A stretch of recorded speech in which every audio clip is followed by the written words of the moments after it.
the Armada would have been like a sea change for Mahindra. It was. It almost killed me also. Let's hear that story.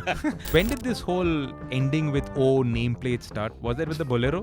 Trouble is, Ford thought they could supply anything to India. They said, why don't we use the engine in the Mahindra tractor just about enough to put it in the Jeep. It was a horrid piece of equipment. Welcome to the Evo India podcast. We've got Adil Jal Darukhanawala back in the podcast studio. I'm Sirish Chandran, editor of Evo India, and on this podcast, this is going to be a long podcast. So get yourselves a beer or some coffee. Or Isn't any of our long podcasts been short? But this is going to be extremely long. So viewers, you are pre-warned. This is extremely long, but this is also extremely detailed because this podcast is on everything you want to know about Mahindra. Obviously, this is riding the hype around the Thar rocks. Adil is driving the rocks. I'm driving the rocks. Everybody's talking about the rocks. The rocks is rocking our world. But we're not going to be talking about the rocks today. We're going to be talking about the evolution of Mahindra since Indian independence to today.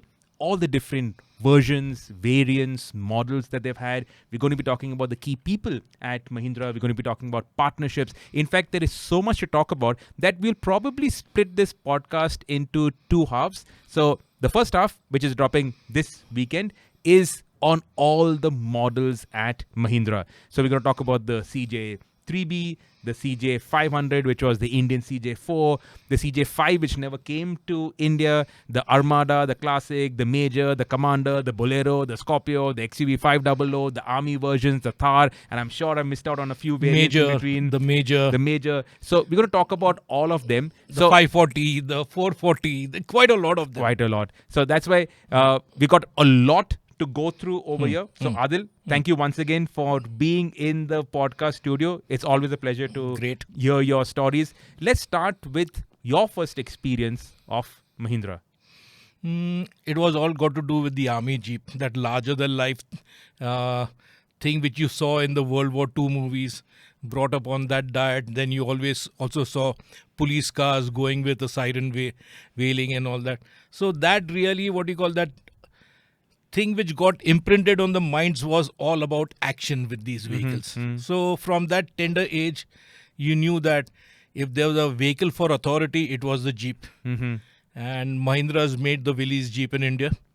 And it became a byword. It just registered in the senses. A Jeep was a Mahindra and a Mahindra was a Jeep in that sort of sense. Yeah, even today, if anybody says Mahindra, say, where's your Jeep? Right? Correct. It's generic. Like a colloquial term. It's a generic thing for an four-wheel drive vehicle of that sort. So sometime back there was a court litigation case brought across on Mahindra by FCA, but they failed to register one thing, that if anyone had kept faith with the original design and culture and makeup of the World War II Jeep, it was Mahindra's. Not FCA, not for sure Daimler Chrysler when they owned it, and not for sure anyone before that. That CJ3 series, the A and B, they stopped in the mid-50s. Mahindra kept on developing the CJ3B platform over the next 4-5 decades.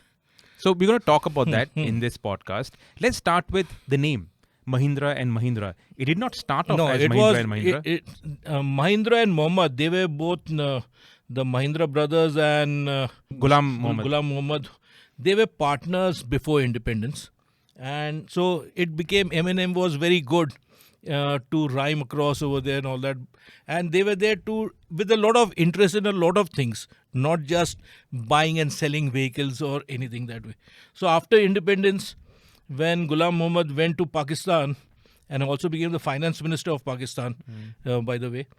So there are a lot of, till today, the Mahindra creed is not to waste anything. So they got so much of stationery done, M&M, the logos, etc. So it became Mahindra and Mahindra. It was so that there were two Mahindra brothers any which way. So it became very good. They saved on the scarce money which they did not have. They could use it to a better effect somewhere else. So that's how Mahindra and Mahindra came into being. They started off by importing and selling and refurbishing Jeeps. And then there were lots of resellers of Jeeps in India after independence. Lots of them. There were different guys in Calcutta, the east part of India, because that's where the Jeep first came to India, thanks to World War II, the Burmese campaign, and the American forces and the supplies to China across the hump. So everything came there. So there were already well-established Jeep importers there, Jeep refurbishers there, and there were thousands and thousands of Jeeps which came to India at Calcutta. And after the war, suddenly these were surplus, and the Yanks didn't take them back. It was going to be much more costlier shipping them back. So they were sold at dirt cheap rates or just discarded. So refurbishment was a big thing. And in that sort of sense, they saw that India also, the roads then, and even roads now, are no great shakes to go. So roads being what they were basically, you needed a vehicle which could traverse most of indifferent terrain in the country. Earlier it was always the small trails, the pagdandis, on which you had the thoroughfares from city to city or village to village and all that. So the Jeep lent itself massively and very well at that, for people movement, for a lot of things, reaching out in distress and all that. So that's where Mahindra brothers entered into a sort of a loose agreement with Willys Corporation of USA, and they started importing the CJ2A. That happened. Between the CJ2A and the CJ3A, there was not much of a difference. It was only a differentiation in the way the windscreen was designed, with or without ventilation screens there and all that. But barring that, it was the same sort of a vehicle. It still had the Go Devil engine at that time, which was the thing which powered all the World War II Jeeps. It also powered the CJ3A. And by 1950-51, Mahindra and Willys Corporation decided that it was time. They stopped importing and they started making the Jeep here. So they signed a contract and whatnot. And by 52-53, the CJ3B came into being. So if you see the CJ3A and you see the CJ3B, there's a difference in the height of the bonnet from the front flat mudguard fender. The Go Devil engine was lower, it could rest, so that's the reason. But for the new Hurricane engine which came in, the carburetor was a little up, the air filter, air cleaner had to be raised high. So you saw the bonnet which was. And I'll also tell you one more thing, if to a eagle-eyed Jeep enthusiast, many of the guys who had the CJ3A saw a lot of virtue in the Hurricane engine. So they started replacing the Go Devil with the Hurricane engine, and you would see that the scuttle height and also the bonnet height, so they would cut out the thing, insert a metal plate, increase the height of the bonnet. So those things are still in vogue today. If you see now it's a different thing. Many people want to get CJ3Bs, cut that thing out, put on a Go Devil engine and get it back to that. So, and the Jeeps lend themselves massively to, how do I say, bastardization of the same. So, and in a good way, because it was like getting something fit for an application. And once the Hurricane engine thing, and it's good that Mahindra's got the Hurricane engine, and from there on it just went, and it was left-hand drive almost till 1968-69. Why was that? Because there was no right-hand drive Jeep anywhere in the world. No, not just that. There was no R&D also within Mahindra and Mahindra.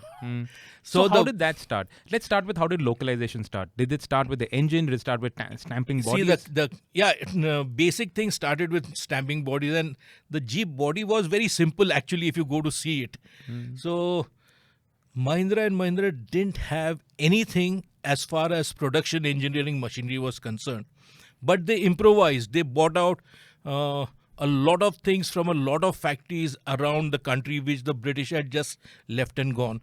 They refurbished them, and slowly, I think within about 7 to 8 years of their existence, and they started doing this first at a place near the docks in Bombay, near Ballard Estate. They had a small assembly plant for Jeeps there, and they had a small press for small part stamping and whatnot over there. And they knew that they had to go to a facility. At that time, anything beyond Bandra was the boondocks. It was another world. It was a jungle out there, and it was agricultural land. So when they bought Kandivali in around the late 50s and they established it around the early 60s, it was all virgin agricultural land. So, and at that time also understand that India was very deficient in food grains, and we were not a 100% food enriched nation. So we used to import a lot of grains and whatnot. Our agricultural was still with the rain dependency and all that, and no new techniques. And so Mahindras were also in the tractor business then. At that time, they were there with Voltas, a Tata company. They used to import the Massey Ferguson tractors together. Mahindra would assemble them and Voltas would sell them. So they needed a facility which was good. So Kandivali was bought late 50s, early 60s, and it took about 2 or 3 years for them to get it going. And slowly, there was also another small stamping plant they put at where today's Mahindra Towers is. In Worli. In Worli. So they had a stamping plant, they had a service center, spare part center there, etc. So these were all disjointed units. Kandivali became the mother unit with everything. It took a few years, but then they got a foundry, they got a stamping shop. So slowly it was built. And if you go to Kandivali right now also and see, there are different sheds which hark back to the design of these sheds almost about 50 years ago. So they knew how to get the best out of that. So you have got two different sort of civil works there in Kandivali. One old had, one concrete new stuff and all that. But it still happened from there. And that's where they got the biggest stumbling block for Mahindra as well as any other car maker in the country there was government didn't allow them foreign exchange, even if they had the money to buy it. They didn't allow them technology to come in. They didn't allow them any capital goods to come in like big stamping machines or machine tools or foundry equipment. Everything was improvised by the company itself. Slowly, that took time. And anyway, the focus was on giving India a vehicle which could go anywhere, do anything within reason. And so there was not much time for trying to do the niceties of time with the automobile. So it was just the basic structure as they had got it from the US guys, and that just happened. So much so that they never even thought about trying to shift the steering wheel from the left to the right.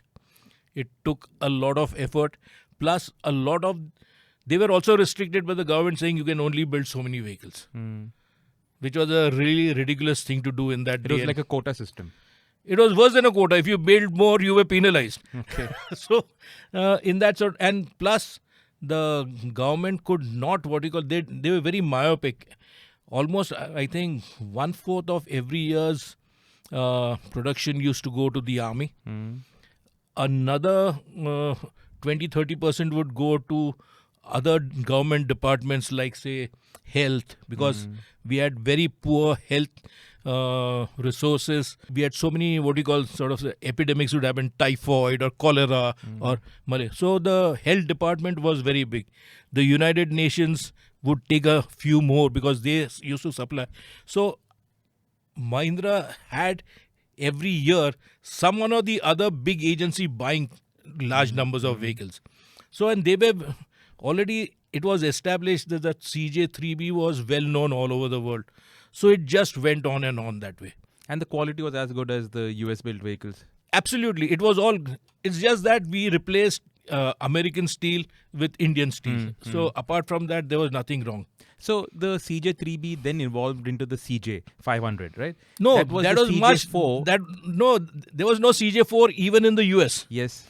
So it was, they had got the rights to the CJ5, and if you see that MM540 approach with the rounded fenders and whatnot, that was part of the collaboration, but they never thought it fit to put that, because these cars were just moving without any hesitation. They had no competition. And price was also a very critical element of the use of the Jeep anywhere in India. So they were and Mahindra ran a very tight ship on that count. And plus, again, like you saw, it was very frugally built. So there was not much. In fact, a complete all metal body took till the 70s to build. Till that time, it was only open topped cars with canvas bodies. And that was about the only concession to sort of a roof over your head. So you said that CJ5 was never made in India, but we still have CJ5s in India. Yeah, and that in your book, it talks about the whole military side of things. Yeah, right? Whatever we captured from the Pakistanis after giving them a thorough licking in 65 and 71, we captured a lot of them. Plus, also, let's not forget, a lot of cars, I think, close to about 150 or 200 cars came from a UNICEF program, which came with these Jeeps, the CJ5s over here. So after their use here, they were sold off in the local markets. So that is exactly what came across over there. So we're talking about the evolution of Mahindra vehicles. You had the CJ3B, then the Indianized CJ4, which was never a CJ4 all over the world. After that, what came? No, but the CJ4 was very important. If you care to think about it, the basic wheelbase was the same for the CJ3B. When they saw that this vehicle, the army Jeeps had an extension of the tailgate where you could put a small box, and so it increased the sort of a load area for that. So one bright spark within Mahindra at that time, maybe you needs to be given a pat on the back, because he thought correctly. He said, let's lengthen the chassis, cut the basic body behind the driver's seat, put in a 2 or a 1.5 foot panel there, elongate it, so you got a larger load bed area. So you could have more people there, you could have more area for luggage and etc. So that is how it came through. So you'll see many of the CJ4s, you have got that panel over there which is welded in. So it was simple, it was not rocket science, but it was smart thought then. So that was the Indianized CJ4. Indianized, yes. From there, what did Mahindra do? From there, what happened after that, the onus was, by that time, Mahindra had a lot of other ancillary units going. There was, of course, they had Mahindra Eugene Steel, which they was very, very important for them in their makeup. But they also had big company here in Pune, in Pimpri, Mahindra Trailers. And they had another company over there which started making resin-based stuff for lots of other industries, which became Roplas, which used to. So from there, they got Mahindra Trailers, started making, dabbling in trying to make sheet metal bodies for Jeeps. Ropla started making fiberglass bodies for Jeeps. It was rudimentary. And then there were these bodybuilders in Bombay, Sion Garage, and 2-3 I mentioned in the book, I don't remember them offhand. They started making full-fledged metal bodies which looked one piece rather than bolt-on or added stuff. That is when a lot of evolution came in compared to what Mahindra was doing. The outsiders were performing on that, and Mahindras would then, even like today also they do, Mahindra started giving these vehicles to them, who they would make up the thing, and Mahindra would sell the entire Jeep across over there. That 700 DP is there, 700, which is there in the book. So these bodies started happening. They started happening for the ambulances, for government departments, for maybe police, for fire brigade and whatnot. So these sort of extensions, body extensions or variations started coming in. So the book Adil's referring to is Timeless Mahindra, the coffee table book, which is like a to Z of everything you want to know about Mahindra leading up to the 2020 Thar. Yes. We'll put a link to the book in the show notes as well as in the description, so you can check it out over there. Now, I want to talk about the line. That was a very important evolution, and that was something that Mahindra did more or less in-house here in India. No, I'll tell you again, there's a corollary to that. Before anything happened, in 1973, Mahindra's got a body blow because of the fuel crisis, the war in the Middle East, and for the first time the Arab countries used oil as a weapon, and they had the whole civilized world by literally in such a manner that you can't squeak across, do anything but to bow down to them. And Mahindra had just the Hurricane, and it was not a fuel efficient engine. And suddenly you found petrol going from 70 paise per liter to 2 rupees a liter. It was massive. It was a big shock. 70 paise to 2 rupees. Yeah, 2 rupees around. And plus we had already been reeling with the India-Pakistan war in 71. So there itself, so we were seeing this thing, and Mahindra suddenly saw orders for its vehicles being absolutely reduced thanks to this. They needed a diesel engine. S.L. Kirloskar was on the board of Mahindra and Mahindra, and he and Keshav Mahindra had decided that they should design a diesel engine together. And that would be, first customer would be Mahindra's. So Mahindra started developing that. The RET4 came in. But by then, there was another bright spark within Mahindra and Mahindra. They said, why don't we use the engine in the Mahindra tractor, the International Harvester tractor which they were making? Can we get that and develop it just about enough to put it in the Jeep? It was a horrid piece of equipment. Means today, but at that time it served a purpose. It was loud, raucous. It made you, on startup, it made every occupant in the car feel every bone and muscle in the body. But that engine was mighty fuel efficient. It was slow revving, indirect injection engine, and man, it would give you 20 kilometers to the liter. It served one purpose, and when that happened, they got a lifeline. They started making the diesel engine Jeeps. But they knew that this would be limited because this sort of a cobbled up engine from a tractor application, and it was very heavy as well.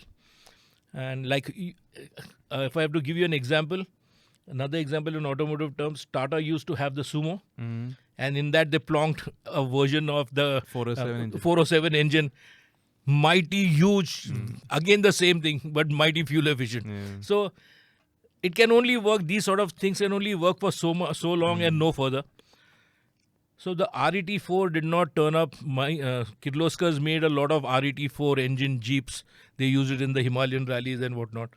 So Mahindra knew that they had to get a proper contemporary diesel engine. So that's when they got into collaboration with Peugeot. And that is where they made the first XDP engines. They set up a plant in Igatpuri. So when they did that, they said that if we are going to do an all-new engine, we need to have an all-new body. It should look different from the CJ3V. So that's when they dug out the plans which they had already paid for in the 50s. And that's how the MM540 shape came into being. So they had bought the plans for the CJ5? Yeah, it was part of that original... the technology transfer. Yeah, it was all... and it was already paid for. It was already there. That also, and plus they had the FC forward control Jeep pickup vans and delivery vans. Yeah, so we'll talk about that in a bit. So let's talk about the MM. So that MM came in there. Yeah.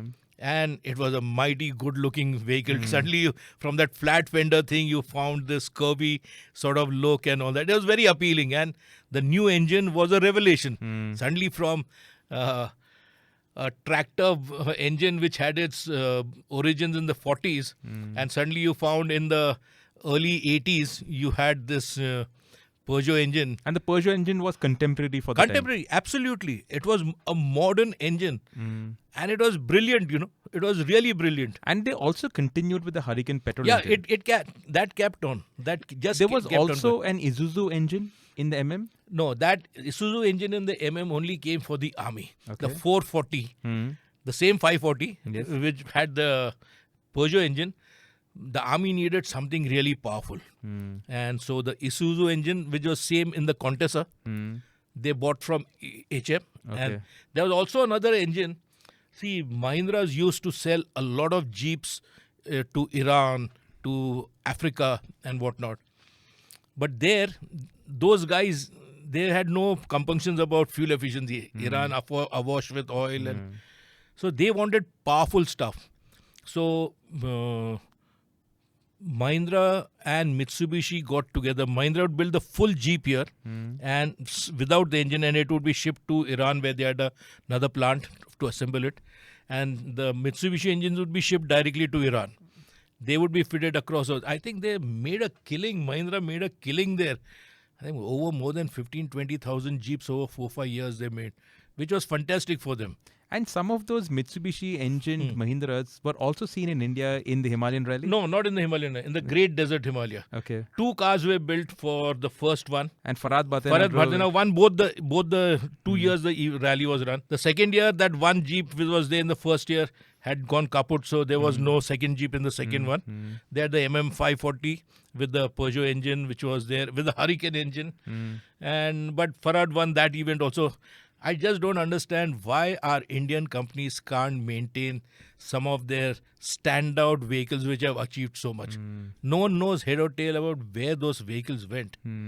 So this is one thing. Thank God the book has come across. Otherwise, that also would have been junked, So that was the MM line, and that proved to be like a hot cake for Mahindra. Absolutely. Back then also, was that quota system still around, or it was there? See, but by the 80s, at least a lot more.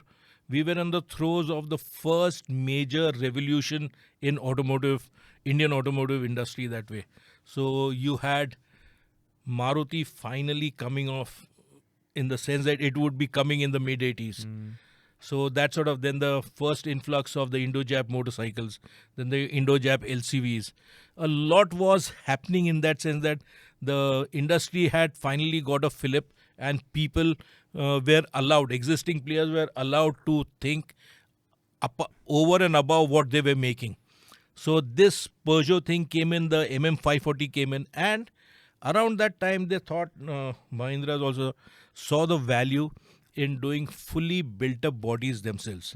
While they had the long wheelbase approach from the CJ4, they adopted it to the MM540 base as well, and that started happening. And then you had the Armada and the Grand Armada came across. So again, a big distinction. The Thar rocks today could be traced, that thought process could be traced to the Armada at that time. Okay. So you had a sort of civilized vehicle for families to consider. So let's dive into the Armada properly. So until the Armada, Mahindra vehicles were always basic. They were built for a purpose, and that was moving people, army, police, all of that. Absolutely utilitarian, hardy, go anywhere, tough vehicles.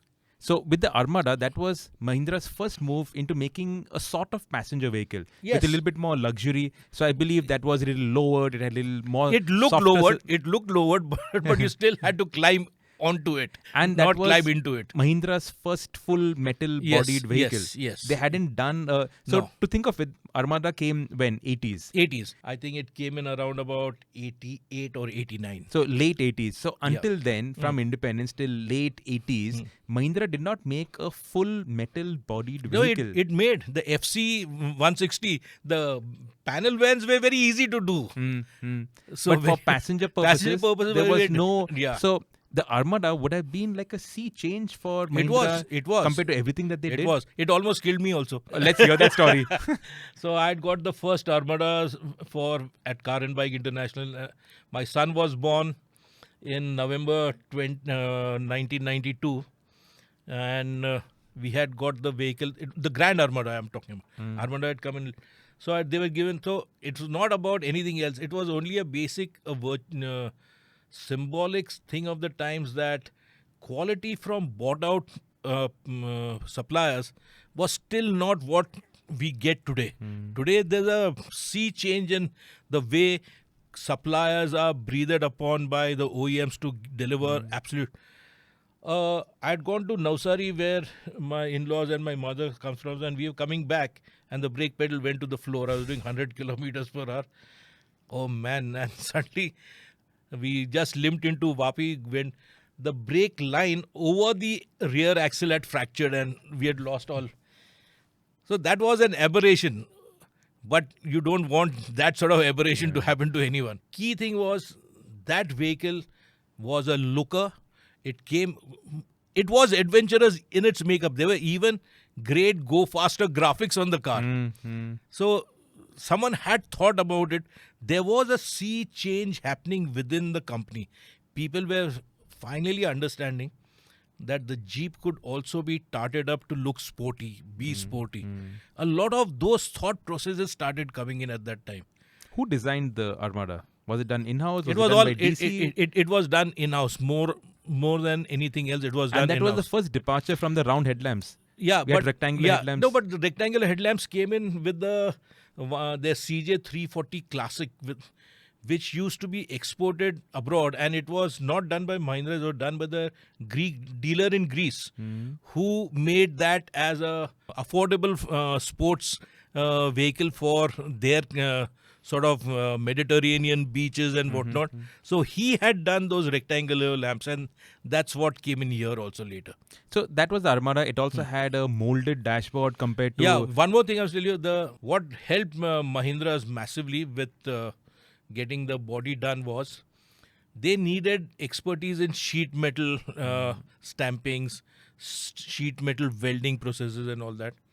So this was one of the first major things after the Peugeot engine. They found a willing ally in a Japanese company known as Fuji Engineering. And Fuji Engineering had a great works close to in Thailand rather than Japan. And they said, go. And so the Armada body and a lot of the paraphernalia around that was engineered and perfected in the Fuji Industries plant in Thailand. The first prototypes of the body were stamped there and whatnot. And then that entire line was erected in Nasik, which was the next new plant over there. Instead of just buying one whole vehicle from one manufacturer, they started perfecting the art of picking and choosing aggregates, picking and choosing good suppliers. And that has been a Mahindra hallmark all throughout. And the chassis was still an evolution of what was there in the So MM. one more thing which happened with the chassis was from the C-section chassis, they went on to the round tube chassis. So again, that was that once evolution. But more than that, the mounting points of the engine, suspension, a lot of things remained by and large absolutely faithful to the original. Rectangular section. No, C-section. No, C-section to rectangular section. Or No, round section. to round. Okay. To round, not rectangular. Okay. So round tube chassis they had got. The long members were round tubes. Okay. The C-section were those long members of the chassis. Okay, so Fuji, they helped them in the dyes, in the stamping. Yes. By contemporary, because you tested it back then, by contemporary standards of the time, where was the Armada? Was it like a benchmark? Yeah, it was. Means everyone who was a village dandy to a politician to a person who flouted his sportiness in urban centers, everyone wanted that vehicle.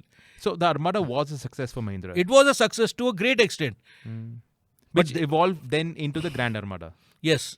So what was changed on the Grand Armada? I think, if I'm not mistaken, air conditioning came in, Okay. power windows came in. And from the Armada, the Bolero also came in. Yeah, and that was another... which continues to be a cash cow. But the Bolero there was a very small detail which helped the Bolero attain the state. It was all down to Keshav Mahindra coming to Kandivali, to Nasik one day, and the people were making this body and all that. So he says, I want a round windscreen. I don't want the flat windscreen. And so that would have necessitated a lot of work for both Mahindra's fledgling sheet metal department. So again, Fuji was called in and all that. And they helped alter the dies to accept that round windscreen. And once that was done, it changed the entire facade of how a Jeep used to be made by Mahindras. And also it got independent front suspension, so comfort also improved. All those things. By that time, key people had already come into the companies. Anand Mahindra had been brought in the early 90s. And amongst his first induction of new talent was Pawan Goenka. At that time, Alan Durant was the big guy there. And I remember a very funny thing when I found out during the time I was writing this. They had no R&D departments, and Mahindra, Alan Durant was supposedly too pally with a few known devils across over there in the Indian motorsport scene. So he thought that whatever they told him, it was gospel, and the vehicles would, because the Mahindra Jeeps won the Indian class of the national class of the Himalayan rally. I think about first 4 rallies or first 5 rallies they won that thing. So suddenly they were very high in his esteem. Doing a vehicle for rallies and competition is one thing, and doing it for the road and regular use is a different thing.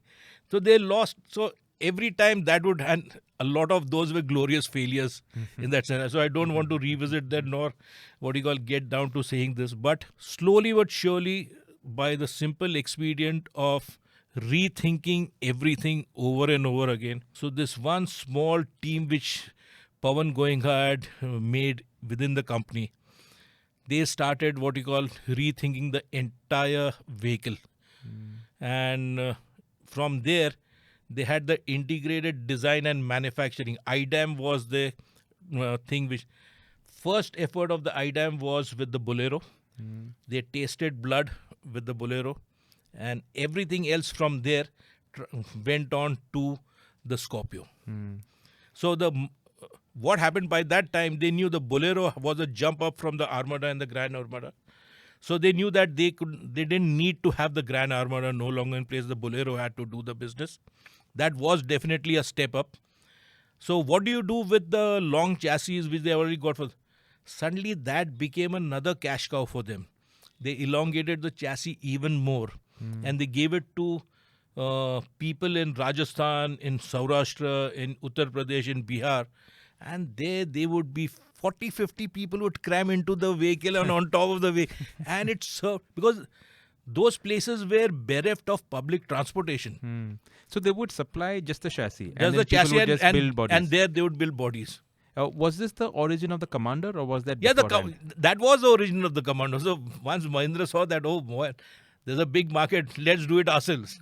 So again, the early guys would show Mahindra the way, and Mahindra would follow across. So before we talk about the Scorpio, let's take a step back. We touched upon briefly on the FC, the forward control. Yes. That was also from Willys. Yeah, that was absolutely. Also a Jeep, and that was FC150 and FC160. So that was India's very first light commercial vehicle? No, not necessarily so. There was the Bajaj Tempo also, the Hansi 3-wheeler, and then the Matador with the 2-stroke engine, which was the 4-wheeler. So the FC series was completely bought by Mahindra after Jeep stopped it. That whole line, whole dies, everything came to India. The full tooling for it. Full tooling. And that vehicle, again, just like the Jeep CJ3B, Mahindra spawned maybe 40 or 50 different applications for that. You had the things like mini fire engines. You had airport stays for driving up to the aircraft. It would do that. Air India had a lot of those. Indian Airlines had a lot of those. You had cherry pickers. You had cranes. You had towing vehicles. You had panel vans. Post office used a lot of these panel vans. So they had refrigerated vans. Quality ice cream I still remember very strongly about. So that FC160 and FC170 were really amongst and they were also 4-wheel drive. Yes. So it was there, actually speaking, where people also found we didn't need to burden customers with 4-wheel drive. And that fuel crisis of the 70s, the 73 onset, then they realized, let's do it without 4-wheel drive. So lesser rolling resistance, lesser complexities, etc. That's where Mahindra started becoming rear-wheel drive more than 4-wheel drive. So until the late 60s, everything that Mahindra built was all 4-wheel drive. All 4-wheel drive. And I found out something interesting when we did our whole Gone But Not Forgotten on all the Mahindra generations. The Spicer Transaxle, the 4-wheel drive transfer case that they've been using, that has actually been adapted and is still in use in the current pickup range. The only thing which Mahindra did, Korean car maker Kia used to make the Jeep under license in Korea. And they had done a very good transmission for those CJ3Bs. Mahindra bought that gearbox also in the 80s. Hmm. So that still carries on to this day in So some way. that's the 4-speed gearbox. Yes. So first from the CJ3B, it was the 3-speed three-speed. gearbox. Then the 4-speed gearbox was a Kia Yeah, gearbox. it was Kia. So before the Seltos, Badass, Yes, and no, all no. of that, there one part of a Those Kia was an Indian those Badass. badasses were not even thought about. So the Spicer, the transfer case, is Yes, still in still, use right yes, now. yes. From the CJ3B Yes, all the way now. yes. So it just shows It's- how it is- hardy it was. It is. Again, one more thing. Mahindra were very happy to work with Indian entrepreneurs who had tied up with the likes of Spicer or Borg Warner. Like in Pune, if you see that Divgi Borg Warner, which is now it is only Divgi Gears, they were an affiliate of Borg Warner who would make the transfer case, they would make gearboxes, rear axle. Now Divgi Borg Warner makes so many of the aggregates for the present day Mahindra vehicles, the Rocks, the Thar Rocks, whatever you name it. And they are really at the cutting edge of things in this sort of vehicles.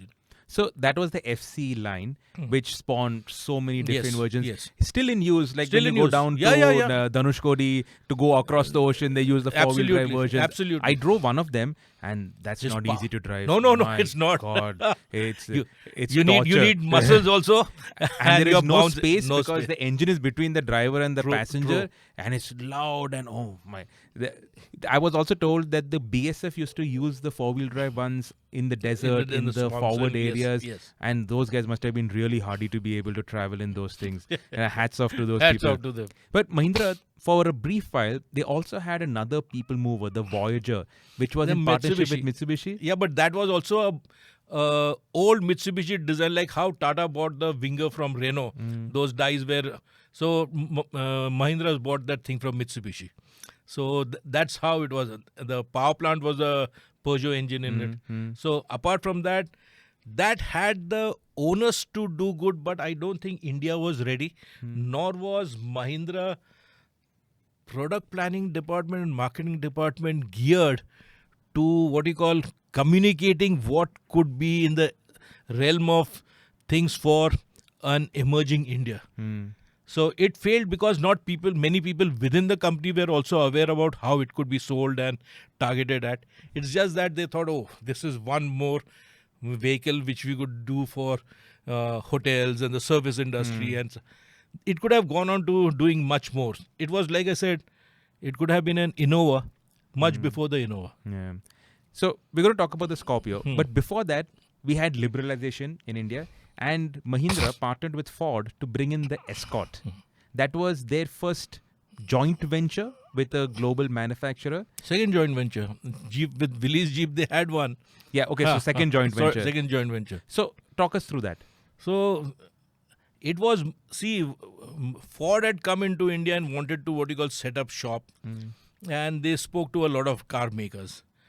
And what they were actually looking out for was a company which would help facilitate that project to move forward quickly through, because India was still license Raj driven, a lot of bottlenecks. So they wanted someone who would smoothen and open doors and get their project running across over there. So that is with that, and they had done it very quick. They had given Mahindra a set of things. We do this project for so many years. This is your investment. This is how we'll do it, and this is how you'll get your investment back plus. That's sort. And Mahindras could what you call benefit from Ford's global purchasing thing. They benefit from their manufacturing, engineering technologies there, which they didn't have. So all those things were byproducts of that. So it made a lot of sense. And they knew that they would exit within a certain time frame. And that was already written down. The trouble is, Ford thought they could supply anything to India and get away with it. So the Escort came in. It was not a bad car, but it had got a lousy engine for India. And that SX pushrod engine was anemic beyond belief. And every time they would say something, and I remember I was there at the launch of the car in Nasik. The first line was put up in Nasik at the Mahindra plant.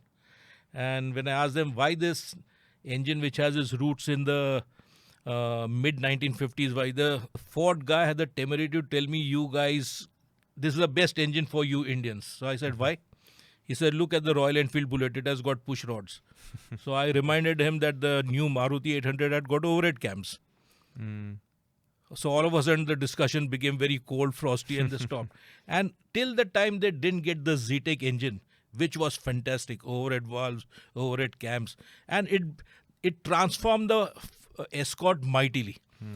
But by that time it showed not just Ford, even the way General Motors came in, and they spoke so highly of always patting their backs. We are the greatest. We do this, do that, and the Indian public saw through that. Never took the Yanks at their word, and those cars faltered, and they had to reap the rewards of their ridiculous thought processes. But Mahindra's got to know great stride in surface finishing, painting, welding processes, the buying and sourcing things. They learned quite a lot from there. And so by the time everything happened and the thing ran out and the partnership went their separate ways, because Ford set up a plant in Chennai, and that's how it happened. So, Adil, in your book, I read that Ford wanted Mahindra to invest in that plant. So that's why. So what happened was, at that time when Mahindra had already gone through, Ford also wanted Mahindra to invest close to about 600 crores in the plant. So that one line of thought, which was very vital when Pawan Goenka and they did the IDAM project was coming up. So the thought was either to go with Mahindra as a joint venture and make with Ford as a joint venture. Mahindra and Ford joint venture to make Ford jointly branded cars, designed, engineered, everything by Ford. It would still be a Ford car, to believe. So these guys would be only investors. So rather than that, let's take our destiny in our own hands and let's make a pitch to the management. We will not invest with Ford, but we'll take that money and invest on our own things. See, it was a big leap of faith because Mahindra till that time had never engineered a car on their own completely, designed and engineered. It was a big thing. So both Anand Mahindra and Pawan Goenka taking their complete plan to the board of directors and convincing them that yes, we have to do it sometime or the other in the future. Why not do it now? This is the time we can do it. Why simply put our eggs in Ford's basket, so to speak? So after a lot of consideration, and also the board saw the sign of conviction in the way both Anand and Pawan put the project across to them, they said yes, okay. So the IDAM project went across to becoming the Scorpio project. And that's where they started. Again, it was not easy going for them. It was definitely a departure from the previous things which they had done. And you could see on the Scorpio, it was very smartly turned out, very well turned out. It looked good, etc. A lot of thought in. Finally, we had got larger tires. First time we saw Jeeps with that sort of thing in production. We got a lot of great stuff in the interiors, but still driving position was cramped. There was hardly any room at the back. Sure, the materials were upmarket across all the. You had leaf springs at the rear. We had leaf springs. And also the thing is that it was done. They never had the wherewithal to make it into a great car. So in the first 16, 18 months, the Scorpios got a terrible, there's so many crashes which happened because, again, the braking systems were very powerful for that wheelbase. Handling became tough. So these guys soldiered on. They understood that there was an issue on that front. So they really went across, said, let's go to the specialists. They went. All these pseudo rally guys and certain journalists and whatnot, they were told, you stand your ground over there. We don't need you and we will do this. And that happened. Lotus Engineering came in. They understood what was needed in the suspension. The front and the rear have to work in unison, not at cross purposes. A lot of the work was done by the tires rather than anything else. So they married this thing and made the car controllable, So the second generation Scorpio was wonderful. Yeah, It was a big step up. yeah. You were in the doghouse for a bit with Mahindra. That is because we told them that the thing handles like a boat. Yeah, so at Overdrive when we did the road Yeah. test, we did highlight a lot of the troubles with the yes, Scorpio. yes. But credit where credit Yeah, is due. absolutely. They sorted everything out, and today the Scorpio, look at the success. Let us understand one thing. They sent us a legal notice for what we published and the Scorpio road test. But to do that one road test, we had to use 4 Scorpios. Yeah. I know, because the first Scorpio that I drove from Nasik to Pune, that broke down. In what was, then there was no Chakan then, but over there it broke down and had to be towed back. A lot of the things happened. So yes, but the question is, it is one thing to take on people for highlighting issues. It's a second thing to say, yes, it's understood, noted, and they've worked at it and they say, okay, Adil, now try this out.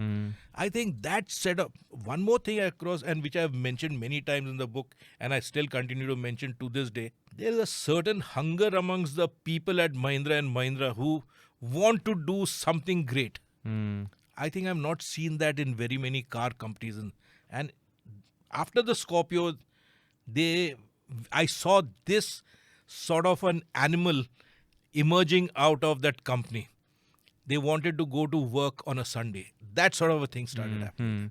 So when did this whole ending with O nameplate start? Was that with the Bolero? And what is the whole story around that? To be truthful, even I have not made head or tail of it up till now. But yes, if you see I think Rajesh Jejurikar had a big role to play. Rajesh came in just before the Bolero.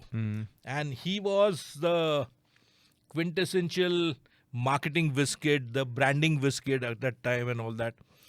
And he said that if we need to do this thing, and curiously, I've also mentioned till the Bolero was there was no Mahindra and Mahindra dealership in the whole of Bombay. It was outside. It was in Thana, in the rural areas, because Mahindra has never made a vehicle for the urban masses. So the Bolero was coming. So they said, no, we need to have a showroom within Bombay. So on Marine Lines, which is still there now, they got a showroom space because they had to make their mark and let the general everyday public see the car. So there was a lot of this. So and Rajesh definitely gave it a onus of giving it a westernized treatment to all the imagery going behind the ads, the television commercials, etc. So from there, if you see, even for their dismal scooters which they made, the Centuro or God knows, they gave a larger than life perspective and all that. It helped with vehicles like the Bolero and the Scorpio. It helped tremendously. Suddenly, Mahindra's stature from a utilitarian maker of utilitarian vehicles to urban lifestyle-oriented vehicles got a big jump. Yeah, and with the Scorpio, they wanted to take on the likes of the Honda City and other sedans. Yes, they said sedans are history. Yes. So the Scorpio, it was a success. But if it hadn't been a success, would that have sunk the company? Yeah, it would have delayed whatever we're seeing today. Because they would have fought back to do, and they did fight back. And I've seen one thing about Mahindras in that time, whenever they had a big success, they would attempt to do the impossible with the next follow-up project. So during the time of the thing from the first generation Scorpio to the second generation Scorpio, between that, they did the Xylo. And the Xylo was where they came out again with a new chassis, again a round tubular chassis. They did that revised suspension, wider track compared to the Scorpio. And that car was a great handler. It looked crap, but it was a great handler. It was a question that the Qualis had come in by that time. They thought that the Qualis would be a great thing. And Qualis was almost at the end of its life, and the Innova was coming in. And they said that the Innova, it could be a much more competitive rival to the Innova. Till that time, people were still reeling with the removal of the Qualis and they were not too sure about the Innova. But the arrival of the Xylo helped the Innova leapfrog over everyone else. So in a way, but the Xylo was important for Mahindra because post that, a lot of their work was already happening towards the XUV500. And that is the next big change. That was the biggest change because you were doing body on ladder chassis vehicles. Finally, you were trying to do a whole new unibody monocoque structure car, which had not happened till then. So, come to think of it, after the Indica, this was the first all-Indian monocoque vehicle which came into the picture. Yeah, so for 45, 50 years, Mahindra hadn't made a monocoque. No, the 500 was their very first monocoque. Yes. And again, they thought about everything which they'd learned in the Ford project, so many things, plus what they'd learned working with great consultancies and vendors and what, they put their might into that thing. So when the XUV500 came in, it didn't have the teething troubles at all like the Scorpio had. And it was a runaway success. It was a roaring success. No two ways about it. Absolutely. There's no question about it. It just blitzed everyone. Means you could find out that even the guys who used to make sedans and whatnot, they were flustered. They just couldn't seem to understand what they had to do. And let's not forget one more thing. The Mahindra project was done keeping in mind their wherewithal to splurge this much and no further. For a foreign company to do what Mahindra did at this level would cost them that. Yeah. So that also put the brakes on the minds of the foreign guys. A lot of guys tried, but they never could succeed in the face of the Mahindra onslaught. And like I told you, whenever they have such great successes, Mahindra's tried to be very over. KUV, TUV, all those nonsensical cars came in. I didn't understand why did those cars come in at all. So we're going to talk about Mahindra's failures in the next podcast because I think we're running out of time. So before we end, let's talk about the Thar. Now, the Thar was Mahindra going back to their body on frame, raiding their own parts bin, using but they didn't all want the to different... do. To be honest with you, they didn't want to do it. So let's hear that story then. This is something again like when you saw what Mahindra's did, what Jeep was doing abroad with the CJ6, the CJ8. Of course, they had the 6-cylinder engine and the 8-cylinder engines. But that became like what? A short chassis vehicle, go anywhere, fun, sporty, etc. And you needed that sort of vehicle, a lifestyle vehicle which you could take to the mountains and beyond. No Indian manufacturer had that. And you needed to do that with a modicum of power. There was a Gypsy from Maruti, but it was not that powerful. It had its limits. Behram Dabur, who was there in the R&D section, he had done just what was needed. And he was trying to get his superiors to sign it off. And he said there was nothing. Adil, what had he done? Let's talk about that. What had he taken? He took a short wheelbase chassis, the classic. He just grafted the MM540 thing onto that frame. He perfected the pedals, the engine mounts, the four-wheel drive system. He had also got limited slip dips at that time. He had done everything which an enthusiast would want. And he put the Scorpio's engine into it. So finally it had power. So he did everything. But no one was buying. No one was giving. So it was one fine day, this guy was, knowing Behram Dabur, he was a man driven by his convictions. One day he caught hold of Anand Mahindra and said, you please sit in this car and come. And that's when Anand told Pawan, guys, look at this. At least you get him off my back. But this is a great vehicle.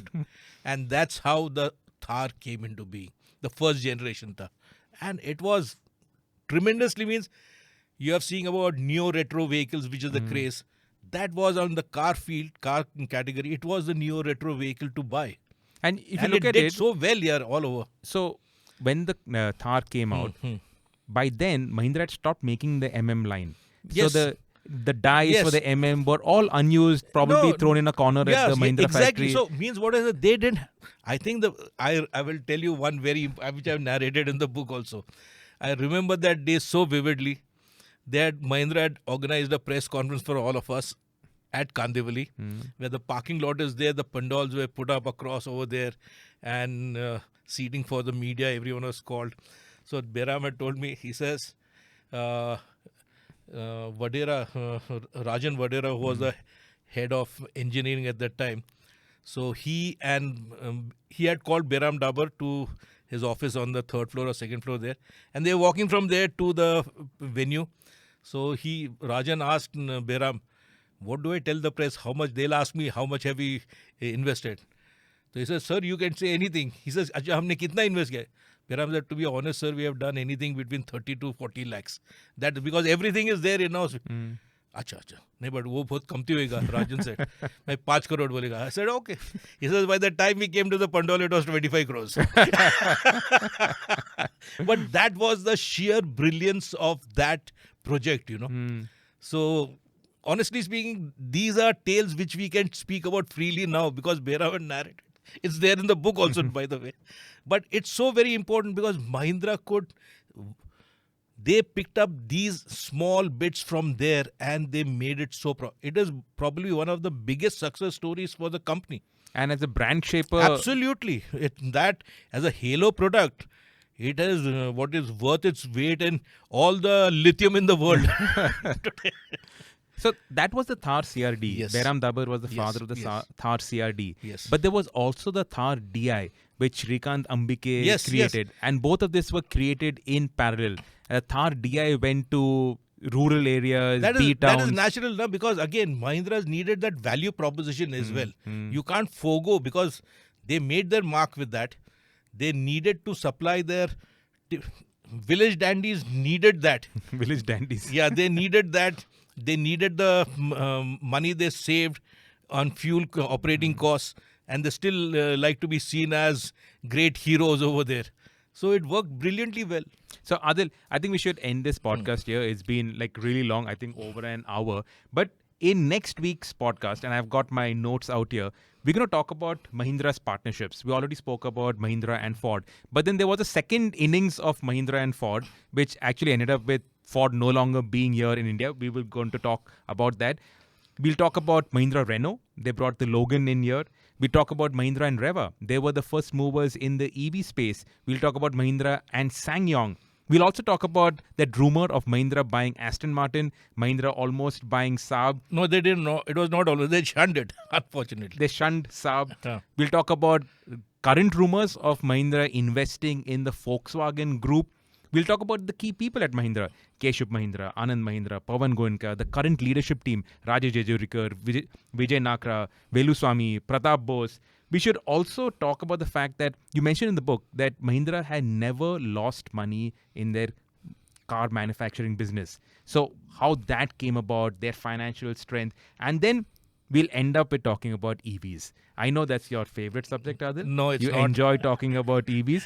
So we'll talk about EVs, whether Mahindra have probably invested a bit too much or put all their eggs in the EV basket.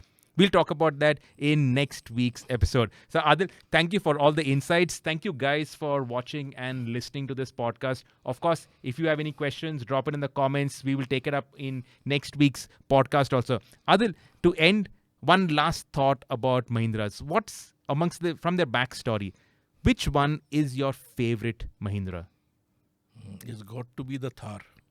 There's no two ways about it. So the Thar. Is the Thar. And next week's episode, we're going to start with the 2020 Thar. Thank you, Adil. Bye. Thank you, guys. All the best.